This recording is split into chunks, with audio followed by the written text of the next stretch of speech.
प्रभु तेरी वाणी जीवन की रोटी, नैनों की ज्योति अंधेरा मिटाती।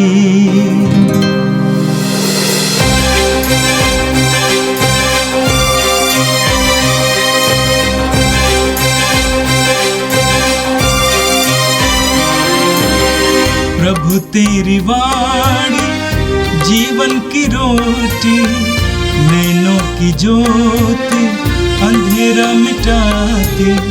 प्रभु तेरी वाणी जीवन की रोटी, नैनों की ज्योति अंधेरा मिटाती। वाणी वाणी वाणी वाणी वाणी पवित्र है, शाश्वत है, जीवन का मन्ना है। 15 जून सोमवार। पहला पाठ राजाओं का पहला ग्रंथ, अध्याय 21, वचन संख्या 1 से 16। इस्राएली नाबोत की एक दाखबारी थी जो समारिया के राजा आहाब के महल से लगी हुई थी। आहाब ने किसी दिन नाबोत से कहा, अपनी दाखबारी मुझे दे दो, मैं उसे सब्जी का बाग बनाना चाहता हूँ क्योंकि वह मेरे महल से लगी हुई है। मैं उसके बदले में तुम्हें उससे अच्छी दाखबारी दे दूंगा, या यदि तुम चाहो तो मैं तुम्हें उसका मूल्य चुका दूंगा। किंतु नाबोत ने आहाब से कहा, ईश्वर यह न होने दे कि मैं आपको अपने पुरखों की विरासत दे दूं। आहाब उदास और क्रुद्ध होकर अपने घर चला गया, क्योंकि इस्राएली नाबोत ने उससे कहा था, मैं तुम्हें अपने पुरखों की विरासत नहीं दूंगा। उसने अपने पलंग पर लेटकर मुंह फेर लिया और भोजन करने से इनकार कर दिया। उसकी पत्नी इजेबेल ने उसके पास आकर पूछा, आप क्यों उदास हैं और भोजन करना नहीं चाहते? उसने उत्तर दिया, मैंने इस्राएली नाबोत से कहा, रुपया लेकर मुझे अपनी दाखबारी दो, या यदि तुम चाहो तो मैं उसके बदले में तुमको एक दूसरी दाखबारी दे दूंगा। उसने उत्तर में कहा, मैं आपको अपनी दाखबारी नहीं दूंगा। इस पर उसकी पत्नी इजेबेल ने कहा, वाह, आप इस्राएल के कैसे राजा हैं? उठकर भोजन कीजिए और प्रसन्न हो जाइए। मैं आपको इस्राएली नाबोत की दाखबारी दिलाऊंगी। उसने आहाब के नाम से पत्र लिखा, उस पर उसकी मुहर लगाई और उसे नाबोत के नगर में रहने वाले नेताओं और प्रतिष्ठित लोगों के पास भेज दिया। उसने पत्र में यह लिखा, उपवास घोषित करो और लोगों की सभा में नाबोत को प्रथम स्थान पर बैठाओ। तब उसके सामने 2 गुंडों को बैठा दो जो उस पर यह अभियोग लगाएं कि उसने ईश्वर और राजा को अभिशाप दिया है। इसके बाद उसे नगर के बाहर ले जाकर पत्थरों से मरवा डालो। नाबोत के नगर में रहने वाले नेताओं और प्रतिष्ठित लोगों ने इजेबेल के उसके आदेश का पालन किया जो उनके पास भेजे हुए इजेबेल के पत्र में लिखा हुआ था। उन्होंने उपवास घोषित किया और लोगों की सभा में नाबोत को प्रथम स्थान पर बैठाया। इसके बाद 2 गुंडे आए, नाबोत के सामने बैठ गए और यह कहते हुए लोगों की सभा में नाबोत के विरुद्ध साक्ष्य देने लगे, नाबोत ने ईश्वर और राजा को अभिशाप दिया है। लोगों ने नाबोत को नगर के बाहर ले जाकर पत्थरों से मारा और वह मर गया। इसके बाद उन्होंने इजेबेल के पास यह कहला भेजा, नाबोत को पत्थरों से मारा गया और उसका देहांत हो गया है। इजेबेल ने ज्यों ही सुना कि नाबोत पत्थरों से मार डाला गया है, वह आहाब से बोली, उठिए और इस्राएली नाबोत की दाखबारी को अपने अधिकार में कर लीजिए। जो नाबोत दाम लेकर आपको अपनी दाखबारी नहीं देना चाहता था, वह अब जीवित नहीं रहा, वह मर चुका है। आहाब यह सुनकर कि नाबोत मर चुका है, तुरंत ही इस्राएली नाबोत की दाखबारी को अपने अधिकार में करने के लिए चल पड़ा। यह प्रभु की वाणी है। संत मत्ती के अनुसार पवित्र सुसमाचार अध्याय 5 वाक्य 38 से 42 तक। ईसा ने कहा, तुम लोगों ने सुना है कि कहा गया है, आंख के बदले आंख और दांत के बदले दांत। परंतु मैं तुमसे कहता हूं, दुष्ट का सामना नहीं करो। यदि कोई तुम्हारे दाहिने गाल पर थप्पड़ मारे तो दूसरा भी उसके सामने कर दो। जो मुकदमा लड़कर तुम्हारा कुर्ता लेना चाहता है, उसे अपनी चादर भी लेने ले दो। और यदि कोई तुम्हें आधा कोस बेकार ले जाए तो उसके साथ कोस भर चले जाओ। जो तुमसे मांगता है उसे दे दो, और जो तुमसे उधार लेना चाहता है उससे मुंह न मोड़ो। यह प्रभु का दिव्य सुसमाचार है। ख्रिस्त प्रभु की जय। मेरे प्रिय भाई और बहनों, आज का पहला पाठ राजाओं की पहले ग्रंथ के अध्याय 21 से लिया गया था। हम लूकस की सुसमाचार की अध्याय 12 उसके वाक्य 15 में पढ़ते हैं। प्रभु कहते हैं, सावधान, हर तरह के लोभ से बचे रहो। सावधान, हर तरह के लोभ से बचे रहो। मनुष्य के पास कितनी ही संपत्ति क्यों ना हो, उसके द्वारा उसके प्राणों की रक्षा नहीं हो सकती है। प्रभु ने अपने शिष्यों से कहा, सावधान, हर तरह के लोभ से, लालच से बचे रहो। लालच बहुत खतरनाक होता है। लालच को 7 मूल पापों में एक मूल पाप माना जाता है, यानी जिससे कई अन्य पाप उत्पन्न हो सकते हैं, अपराध उत्पन्न हो सकते हैं। लालच में पड़कर मनुष्य क्या नहीं करता है। चोरी करता है, डकैती करता है, शोषण करता है, कत्ल करता है। आज के पहले पाठ में लालच का एक बहुत बड़ा उदाहरण हमें पढ़ने को मिला। वचन में आपने सुना, इजरायली नबोत की एक दाखबारी थी जो समारिया के राजा आहाब के महल से लगी हुई थी। आहाब ने किसी दिन नाबोत से कहा, अपनी दाखबारी मुझे दे दो, मैं उसे सब्जी का बाग बनाना चाहता हूं, क्योंकि वह मेरे महल से लगी हुई है। मैं उसके बदले तुम्हें उससे अच्छी दाखबारी दे दूंगा, या यदि तुम चाहो तो मैं तुम्हें उसका मूल्य चुका दूंगा। किंतु नाबोत ने आहाब से कहा, ईश्वर यह न होने दे कि मैं आपको अपने पुरखों की विरासत दे दूं। समारिया के राजा के महल से सटी हुई एक दाखबारी थी जो नाबोत की थी, एक साधारण इंसान की। राजा के पास किस चीज की कमी रहती है? राजा के पास सब कुछ है, सारा राज्य उसका है, सेना है, सोना है, संपत्ति है, किसी चीज की कमी नहीं थी। लेकिन एक दिन अचानक राजा के अंदर लालच आ गया कि मेरे महल से सटी हुई दाखबारी मैं ले लूंगा, दाखबारी का मतलब अंगूर का बाग। कितने परिश्रम से अंगूर का बाग बनाया जाता है, सजाया जाता है। राजा ने नाबोत से कहा कि मैं उसे ले लूंगा और उसको तोड़ ताड़ कर सब्जी का खेत बनाऊंगा।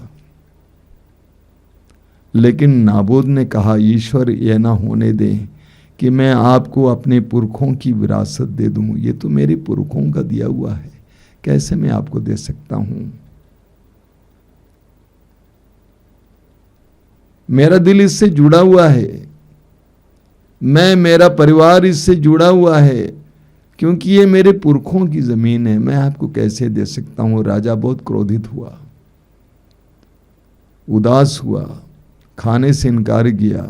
रानी को पता चला, रानी ने पूछा, राजा ने सारी बातें बता दी और रानी ने कहा कि आप क्यों घबरा रहे हैं, मैं सब कुछ का निवारण करूंगी।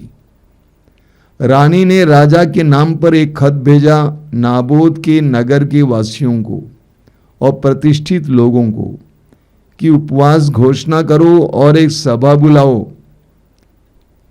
और उस सभा में नाबोत को भी बैठाना, एकदम सामने बैठाना, और 2 गुंडों को खड़ा करो जो खड़ा होकर ये बोलेंगे कि नाबोत ने ईश्वर के विरुद्ध और राजा के विरुद्ध कहा है, और उसके बाद उसको बाहर ले जाकर पत्थरों से मार डालो। रानी के आदेश का पालन हुआ, नाबोत की हत्या हुई। हत्या के बाद वचन में हम पढ़ते हैं कि रानी ने आकर राजा से कहा कि आपका दुश्मन समाप्त हो चुका है, और अहाब ने जाकर तुरंत उस जमीन को हड़प लिया। आज के जमाने में ऐसी कितनी ही कहानियां हमें पढ़ने को मिलती हैं। मनुष्य जितना ज्यादा अमीर होता है उतना ज्यादा उसके अंदर लालच भी बढ़ता है। बड़े बड़े लोग, धनी लोग, साधारण लोग गरीबों की जमीन जायदाद इत्यादि को हड़पने के लिए तुले हुए हैं। जिसके साथ भावुकता से वे लोग जुड़े हुए हैं उसको भी अपनाने के लिए प्रयास करते हैं। आज इस तरह की सैकड़ों कहानियां हमें सुनने को मिलती है। मनुष्य का लालच मनुष्य को कहां से कहां पहुंचा देता है। इसीलिए प्रभु यीशु ने कहा, लालच से बचे रहो। दूसरों के पास जो अच्छी चीजें हैं उसे देखकर तुम्हारे अंदर लालच उत्पन्न ना हो। प्रभु ईश्वर ने हमें 10 नियम दिए हैं। उन 10 नियमों में एक नियम है, पराये धन पर लालच मत करो। दूसरों के धन पर लालच मत करो। जो तुम्हारा है तुम्हारा ही रहेगा, दूसरों का है उनका रहेगा। हमारे देश में, विशेष करके हमारे उत्तर भारत में, हजारों या लाखों लोग कचहरी का चक्कर काटते रहते हैं सिर्फ लालच के कारण। अपनी जमीन के अलावा थोड़ी सी और जमीन दूसरे की हड़पने का प्रयास किया जाता है। 1 इंच जमीन के लिए, 2 इंच जमीन के लिए कितने लोग मारकाट करते हैं। लालच बहुत खतरनाक है। इसीलिए प्रभु ने कहा, सावधान रहो। और आज का सुसमाचार संत मत्ती के सुसमाचार के अध्याय 5 से लिया गया था। आपने सुना, प्रभु कहते हैं, तुम लोगों ने सुना है, कहा गया है, आंख के बदले आंख और दांत के बदले दांत। अब निर्गमन ग्रंथ के अध्याय 21 उसके वाक्य 24 में पढ़ते हैं कि पुराने विधान में लोगों को यह बताया गया कि आंख के बदले आंख और दांत के बदले दांत ले सकते हो, यानी प्रतिकार कर सकते हो। लेकिन प्रभु यीशु कहते हैं, परंतु मैं तुमसे कहता हूं, दुष्ट का सामना नहीं करो। प्रभु कहते हैं, दुष्ट का सामना नहीं करो। यदि कोई तुम्हारे दाहिने गाल पर थप्पड़ मारे तो दूसरा भी उसके सामने कर दो। जो मुकदमा लड़कर तुम्हारा कुर्ता लेना चाहता है उसे अपनी चादर भी ले लेने दो। और यदि कोई तुम्हें आधा कोस बेगार ले जाए तो उसके साथ कोस भर चले जाओ। जो तुमसे मांगता है उसे दे दो और जो तुमसे उधार लेना चाहता है उससे मुंह ना मोड़ो। प्रभु की यह शिक्षा बिल्कुल संसार की दृष्टि में संसार के लिए मूर्खता जैसे लगती है। सबसे पहले प्रभु कहते हैं दुष्टों का सामना मत करो।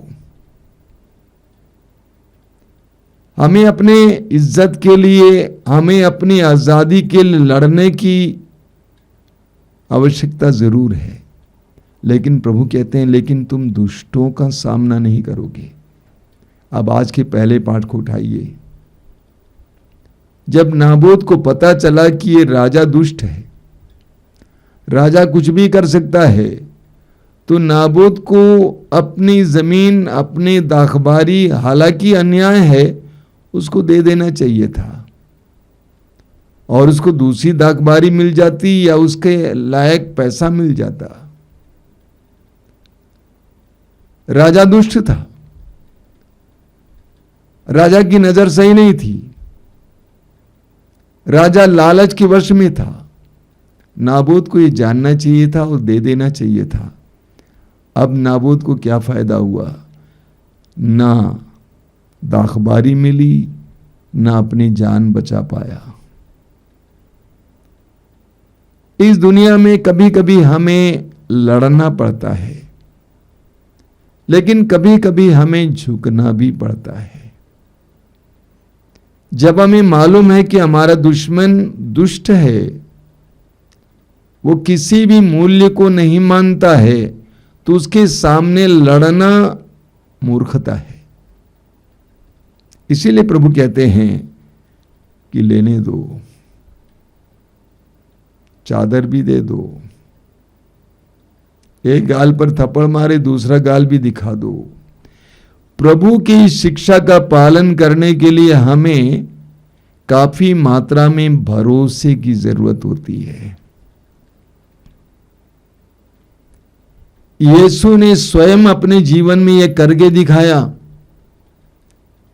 हमें पेतरुस के पहले पत्र के अध्याय 2 में पढ़ने को मिलता है, उसके वाक्य 21 इत्यादि में, कि प्रभु यीशु ने अपने आप को उस न्यायी परमेश्वर पर छोड़ दिया। यीशु पर अन्याय हो रहा था, अत्याचार हो रहा था, लेकिन यीशु के मुंह से एक भी शब्द नहीं निकला, क्योंकि यीशु जानते थे कि ये दुष्ट हैं। ऐसी परिस्थिति में प्रभु ने अपने आप को अपने पिता के हाथ में सौंप दिया। मेरे प्रिय भाई और बहनों, इस संसार में रहते समय हमें कभी कभी अपने हक के लिए लड़ना पड़ता है, जरूरी है, लेकिन कभी कभी हमें मौन होना पड़ता है, चुप रहना पड़ता है, लेने देना पड़ता है। लेकिन ऐसे समय हम नकारात्मक ढंग से नहीं देने देंगे, बल्कि हम सकारात्मक ढंग से लेने देंगे। हम ये विश्वास करेंगे कि प्रभु ने जो दिया था उस व्यक्ति ने ले लिया, वो प्रभु मुझे और भी दे सकते हैं, इससे भी ज्यादा दे सकते हैं। कुछ लोग लड़ लड़कर बेकार अपनी जिंदगी बर्बाद करते हैं। मैं ऐसे कई गरीबों को देखा है जो अपना पैसा वकीलों को देते रहते हैं।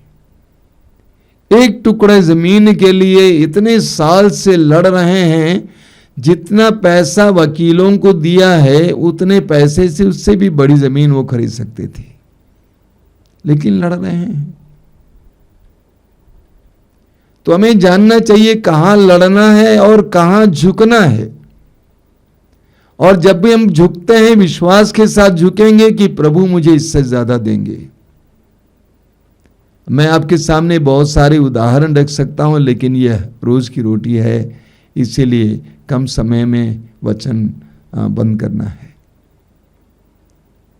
जब हम प्रभु के नाम पर, प्रभु पर विश्वास करते हुए झुकते हैं, लोगों को लेने देते हैं, तो प्रभु हमें प्रचुर मात्रा में देते हैं।